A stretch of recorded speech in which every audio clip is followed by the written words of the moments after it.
ইলিশ শুধু একটি মাছ নয়, বাঙালির সংস্কৃতি ও অর্থনীতির গুরুত্বপূর্ণ অংশ।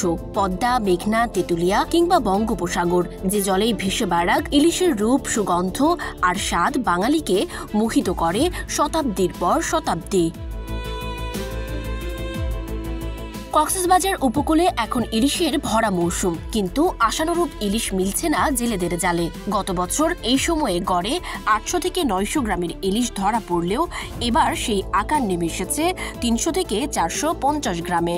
অনেক ট্রলারে ইলিশ মিলছেই না। জেলেদের দাবি, গত 10 বছর এমন সংকট দেখা যায়নি।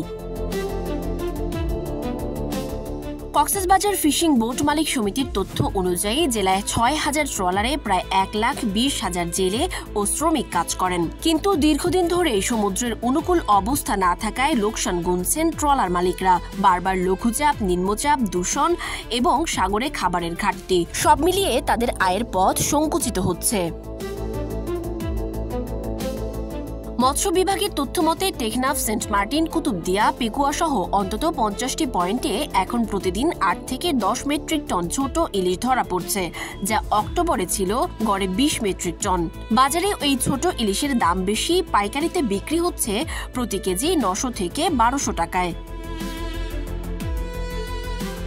মৎস্য বিশেষজ্ঞরা বলছেন, মূলত দুই কারণে ইলিশের আকার ছোট হচ্ছে: নদী সাগরের দূষণ ও অক্সিজেনের ঘাটতি, পাশাপাশি বৃষ্টি কম হওয়া। তবে তারা মনে করেন এই পরিবর্তনের প্রকৃত কারণ উদ্ঘাটনে আরো গবেষণা জরুরি। জেলেদের একটাই প্রশ্ন, ভরা মৌসুমেও যখন ইলিশের হাহাকার, তখন সামনের দিনগুলোতে বাঁচবে কিভাবে এই পরিবারগুলো?